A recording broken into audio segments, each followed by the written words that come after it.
Hello students, welcome to my channel basic study notes में। आज के इस वीडियो लेक्चर में हम परमाणु संरचना से कक्षा, उपकोष, कक्षक के बारे में पढ़ेंगे। ये मेरी परमाणु संरचना की तीसरी वीडियो है। मैंने अपनी पिछली वीडियो में परमाणु मॉडल के सभी वैज्ञानिकों के बारे में बता दिया था, उनकी थ्योरी को अच्छे तरीके से समझा दिया था। आज की वीडियो इसलिए मोस्ट इम्पोर्टेंट है, जो मॉडल मैंने तैयार कराया था परमाणु मॉडल, उन परमाणु के अंदर कक्षा, उपकोष और कक्षक, उसके बारे में हम समझेंगे।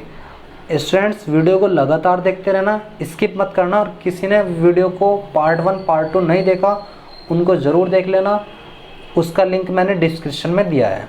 देखते हैं स्टूडेंट्स कक्षा। सबसे पहले कक्षा को समझाने से पहले मैं आपको एक लाइन दे रहा हूँ, वो वेरी मोस्ट इम्पोर्टेंट होगी, उसको अच्छे तरीके से याद रखना, वो हर उसमें डेफिनेशन में यूज़ होगी। देखते हैं कि हमारे पास कोई परमाणु है, किसी परमाणु के, ये परमाणु है, उसके नाभिक के चारों ओर जो इलेक्ट्रॉन होते हैं, डेफिनेशन क्या बनी, किसी परमाणु में नाभिक के चारों ओर इलेक्ट्रॉन भ्रमण करते हैं।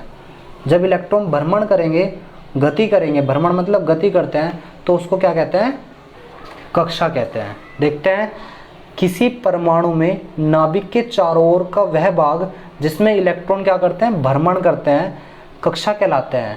इसे कोश, ऑर्बिट, सेल भी कहा जाता है। बात आगे समझ में, ये सब इंग्लिश के वर्ड हैं। ऑर्बिट, सेल भी कहा जाता है। इसे n से प्रदर्शित करते हैं, स्मॉल n से प्रदर्शित करेंगे। कक्षा के मान शून्य व अपूर्णांश, मतलब अपूर्णांश का मतलब अनुपात, जैसे 2/3, 5/7 ऐसे मान नहीं होते हैं। ना तो शून्य होगा, ना बटे वाली कोई संख्या होगी। n का मान क्लियरली 1, 2, 3, 4, 5, 6 ऐसे इस तरह से होंगे। तो n का मान, कक्षा समझ में आ गई होगी। मैंने एक साइंटिस्ट मतलब कि एक डेफिनेशन के तौर पे भी बताया था, फिर भी आपको यहाँ पर डायग्राम में बता दूँ कि जो परमाणु में नाभिक के चारों इलेक्ट्रॉन भ्रमण करेंगे तो क्या कहलाएंगे, कक्षा कहला जाएंगे। बात आगे समझ में। तो एक इलेक्ट्रॉन भ्रमण पे अंडरलाइन कर रखा है, ध्यान से देखना। आगे देखते हैं, कक्षा के बाद उपकोष आता है। ये देखिए, ये है कोश और ये है उपकोष। उपकोष होता है छोटा और कोश होता है बड़ा। कहने का मतलब जैसे इंस्पेक्टर और सब इंस्पेक्टर, जिसके नाम में सब लग गया वो छोटा होता है, तो सब, ये हो गया सब सेल। ठीक है। देखिए, किसी परमाणु में नाभिक के चारों इलेक्ट्रॉन, किसी परमाणु में नाभिक के चारों इलेक्ट्रॉन, ये सेंटेंस है कहीं है, इलेक्ट्रॉन में रहने का निश्चित स्थान क्या कहलाता है, उपकोष कहलाता है। इसे सब सेल भी कहते हैं। जो सेल होता है, सेल का क्या है, सब सेल, कोश का क्या है, उपकोष। बात आ गई समझ में। जो छोटा होता है उसमें सब लग जाता है। तो इसकी डेफिनेशन क्या है, जब इलेक्ट्रॉन जहाँ पे भी रहेगा उसके रहने का डेफिनेट स्थान, मतलब कि निश्चित स्थान क्या होगा, उपकोष कहला जाएगा। ये लाइन अंडरलाइन रखना, वेरी मोस्ट इम्पोर्टेंट है। ये वर्ड ही याद रहेंगे, सेंटेंस तो यही है, एक अपना क्लियर याद हो जानी है। देखते हैं कि उपकोष हमारे कौन कौन से होते हैं। भाई हमारे पास कक्षा है, कक्षा कौन सी है, नंबर 1, 2, 3, 4, 5, ऐसे 5 कक्षा मान ली। वैसे 4 के लिए दिखाते हैं हम, 4 ही हमारी 11th क्लास में पढ़नी है। तो पहली कक्षा में जो उपकोष होता है वो ऐसे इस तरीके से कि हमारी जो पहली कक्षा होगी,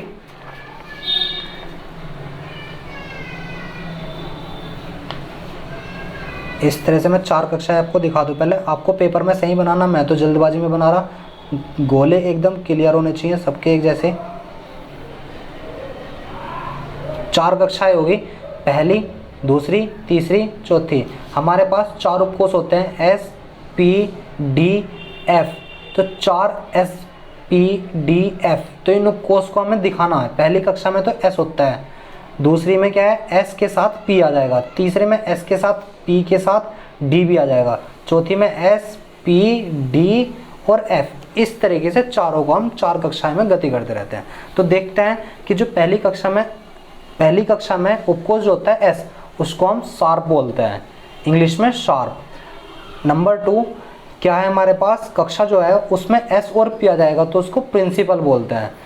ये तो हो गया SHARP, शार्प, प्रिंसिपल। और तीसरी जो कक्षा है वो, उसमें उपकोष होते हैं SPD, डिफ्यूज्ड और जो चौथी कक्षा है जिसमें SPDF, इसको बोलते हैं फंडामेंटल। फंडामेंटल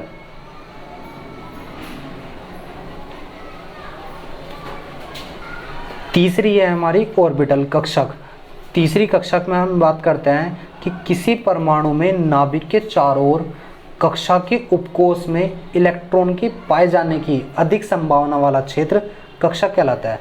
भाई सबसे पहले हमारी बात है यहाँ पे कि क्या है, किसी परमाणु में नाभिक के चारों ओर जो इलेक्ट्रॉन है, एक सेंटेंस याद रखना, किसी परमाणु में नाभिक के चारों ओर जो इलेक्ट्रॉन है कक्षा के उपकोष में, कक्षा के उपकोष में पाए जाने वाला अधिक संभावना वाला क्षेत्र क्या कहला जाएगा, कक्षक कहलाया जाएगा। सीधी सी बात है, सेंटेंस तो याद रखना ही है आपको, इलेक्ट्रॉन के पाए जाने की अधिक संभावना वाला क्षेत्र कक्षक कहलाता है। इसे ब्रैकेट मतलब कि एक छोटा कोष्टक से डिब्बे से प्रदर्शित करता है। एक कक्षक में अधिकतम 2 इलेक्ट्रॉन उपस्थित होते हैं।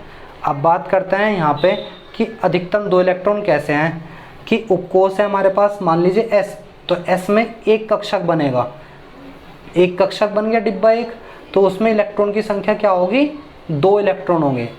P उपकोष में जो कक्षकों की संख्या होती है वो 3 होती है, 1 2 मतलब 1 2 3, तो इसमें 2 इलेक्ट्रॉन हो गए, इसमें 2 हो गए, इसमें 2 हो गए, तो कितने हो गए 6। D में कक्षकों की संख्या 5 होती है, तो कक्षकों की संख्या जब 5 होगी तो एक डिब्बे में कितने होगी, 2 इलेक्ट्रॉन, तो 5 है तो 2 बन जाए 10, तो इलेक्ट्रॉन की संख्या कितनी है 10। ऐसे हमारे पास F उपकोष है, F उपकोष में कक्षकों की संख्या कितनी है, 7 होती है, मतलब कि हर बार 1 3 5 7, तो 7 है तो 7 दूनी इलेक्ट्रॉन की संख्या दुगनी होगी, क्योंकि एक में 2 होंगे, तो 7 दूनी 14, इलेक्ट्रॉन की संख्या 14। इस तरीके से S में 2 इलेक्ट्रॉन, P में 6, D में 10, F में 14 इलेक्ट्रॉन होते हैं 14। बात आ गई समझ में। कक्षक कितने होते हैं, S में 1, P में 3, D में 5 और F में 7 कक्षक होते हैं। बस कक्षकों का दुगना कर दोगे तो इलेक्ट्रॉन की संख्या निकल कर आ जाएगी। 1 नंबर के लिए क्वेश्चन आता है, जैसे इन सभी का एक छोटा सा रूप आपको समझना होगा, वेरी मोस्ट इम्पोर्टेंट है ये। देखते हैं कि कक्षा है उपकोष, इसमें कक्षकों की संख्या भी निकालनी है और इलेक्ट्रॉन की संख्या भी निकालनी। मान लीजिए पहली कक्षा है जिसको हम K बोलते हैं, उस पहली कक्षा में उपकोष क्या है, S है, तो उसमें कितने इलेक्ट्रॉन होंगे, कितने कक्षक होंगे, S कक्षक है तो कक्षकों की संख्या डिब्बा S में कितना होता है कक्षक, ऊपर अभी पढ़ा हमने 1 होता है, तो इसमें कितने इलेक्ट्रॉन है 2। डायरेक्ट फॉर्मूला भी हमारे पास ये फॉर्मूला है, तो n का मान कितना होता है, n हम कक्षा को मानते हैं ना, कक्षा को हमने किससे प्रदर्शित करते हैं, n से, तो n कितना हमारे पास 1, तो 2 एकम 2, n का मान वो है पावर पे 1 है तो 1 आगे 2 1 जा 2। कक्षा 2 है हमारे पास, दूसरी को हम L बोलते हैं, उसमें उपकोष कितने होते हैं, S भी होता है P भी होता है, तो कक्षकों की संख्या कितनी होगी, S के लिए तो 1 डिब्बा, P के लिए 3 डिब्बे। भाई इस तरह से पेपर भारी हो जाता है तो हमने इस तरह से कर दिए, तो पेपर के भरने की वजह से क्या है, 3 इलेक्ट्रॉन मतलब 3 डिब्बे हमने ऐसे कर लिए, तो 3 ये रहे 4 ये रहे, तो कितने हो गए, इसमें कितना 1 कक्षा का ये और 3 ये रहे, तो दूसरी कक्षा में कितने कक्षक हो गए, 4 कक्षक। 4 है तो हमारे पास कितने हो जाएंगे, 4 दूनी 8, दुगने इलेक्ट्रॉन होते हैं ना। और फॉर्मूले के अकॉर्डिंग भी देखना चाहो तो 2 दूनी 2 है तो यार 2 दूनी 4, 4 दूनी 8, 8 इलेक्ट्रॉन हो गए। ऐसे तीसरी में बात करते हैं, तीसरी कक्षा M होते हैं, इसमें उपकोष कितने हैं हमारे पास, तीसरी कक्षा में M है तो S होता है P और D, तो S के लिए ये रहा, P के लिए 3 है, D के लिए 5 है, तो इन्हें 1 3 5 टोटल कितने हो गए 9, 9 दूनी 18 इलेक्ट्रॉन आएंगे। ऐसे N में बात करते हैं SPD 1 3 5 7, क्लियर है ये, तो 1 3 5 7 के लिए टोटल हो गए 16 32। अगर फॉर्मूले के अकॉर्डिंग देखें तो N का मान 4 रख देंगे, 4 चौक 16 दूनी 32 इलेक्ट्रॉन इसके अंदर आते हैं। तो इस चार्ट के अकॉर्डिंग वेरी मोस्ट इम्पोर्टेंट एक क्वेश्चन 100% आता है या इस चार्ट पर आ जाएगा ये चार्ट। और 3 आपने पढ़ लिए हैं, कक्षा उपकोष कक्षक, इन तीनों की जानकारी के बाद ये चार्ट आपको समझ में आने चाहिए।